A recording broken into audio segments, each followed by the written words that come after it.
शापित हवेली। यह कहानी एक प्राचीन और भयानक हवेली की है जो एक छोटे से ग्रामीण क्षेत्र में स्थित थी। गांव का नाम था मृत्यु और इस गांव की पहचान उस खतरनाक हवेली से थी। इस हवेली का निर्माण सैकड़ों साल पहले एक अत्यंत धनी जमींदार ठाकुर ने किया था। राजेश ठाकुर अपने समय का एक निर्मय व्यक्ति था। हवेली के निर्माण के दौरान कई निर्दोष मजदूरों की जान की घटनाएं सामने आई। कहा जाता है कि ठाकुर की हवेली में दबे खजाने की खोज में कई बलिदान दिए थे। इन घटनाओं के बाद हवेली में अजीब और डरावनी घटनाएं घटित होने लगी और धीरे धीरे वो दोबारा कभी न खुलने वाली जगह बन गई। सालों बाद एक युवा शौर्यकर्ता वीरेंद्र ने यह तय किया कि इस हवेली के रहस्यों का पता लगाएगा। वीरेंद्र का मानना था कि इन घटनाओं के पीछे कुछ न कुछ सच्चाई जरूर है। उसके साथ उनके 4 दोस्त आर्यन, सीमा, रोहित और नेहा भी जाने के लिए तैयार हो गए। एक दिन सभी मित्र पूरी तैयारी के साथ हवेली की ओर निकल पड़े। हवेली पहुंचते ही उनकी आंखों के सामने एक विचित्र दृश्य था। टूटे फूटे खिड़कियां और जाले, बड़ी बड़ी दीवारें और चारों तरफ सन्नाटा। हवेली के दरवाजे पर पहुंचते ही वीरेंद्र ने मशाल जलाई और सब अंदर की ओर बढ़ गए। जैसे ही उन्होंने हवेली में कदम रखा, चारों ओर सन्नाटा बढ़ गया और हल्की हल्की ठंडी हवा चलने लगी। उन्होंने हवेली के विभिन्न हिस्सों की जांच शुरू कर दी। हर कक्ष में अजीब और डरावनी चीज़ें थी। टूटी हुई फर्नीचर, जमीन पर खून के धब्बे और दीवारों पर अजीब से निशान। जांच करते करते वे हवेली के एक बड़े हॉल में पहुंच गए जहां एक राजसी सिंहासन पड़ा था। सिंहासन देखकर उन्हें महसूस हुआ कि वह कुछ रहस्यमयी है। जैसे ही उन्होंने सिंहासन को छुआ, पूरा कक्ष अंधेरे में डूब गया और हवा की ठंडक बढ़ गई। अगले ही पल एक भूतिया आकृति सामने प्रकट हुई। आकृति राजेश ठाकुर की आत्मा थी।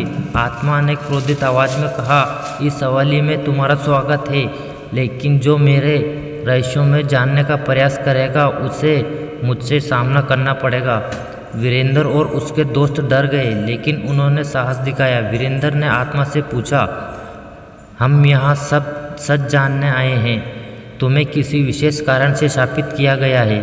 हम कैसे मदद कर सकते हैं? आत्मा ने बताया, मुझे कर्मों से सजा मिली है। मैंने कई निर्दोषों की बलि दी थी। अगर तुम मेरे साथ मारे गए दुष्कर्मों की आत्माओं को शांति दिला सकते हो तो मैं भी इस शाप में मुक्त हो सकता हूँ।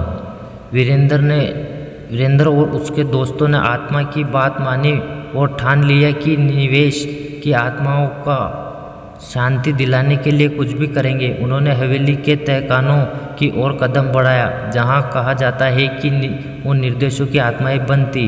तहखाने में प्रवेश करते ही एक भारी दरवाज़ा उनके सामने आया, जिससे खोलने के लिए उन्होंने ऊपरी मंजिल से चाबी लानी पड़ी। ऊपरी मंजिल पर पहुंचते ही उन्होंने एक पुराने संदूक में वह चाबी पाई। चाबी लेकर वे तहखाने में वापस आए और दरवाज़ा खुला।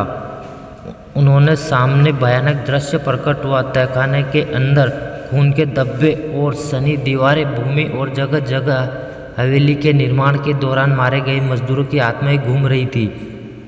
आत्माएं बहुत दुखी थी और उनके चेहरे पर दर्द झलक रहा था। वीरेंद्र ने आत्माओं से बात की और उन्हें शांति दिलाने का आश्वासन दिया।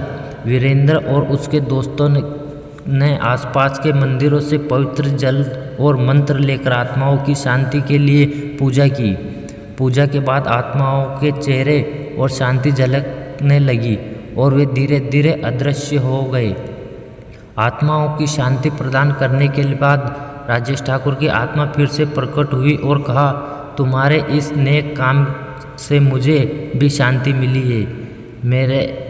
मेरी आत्मा अब मुक्त हो रही है। राजेश ठाकुर की आत्मा ने वीरेंद्र और उसके दोस्तों को धन्यवाद कहा और हमेशा के लिए अदृश्य हो गई।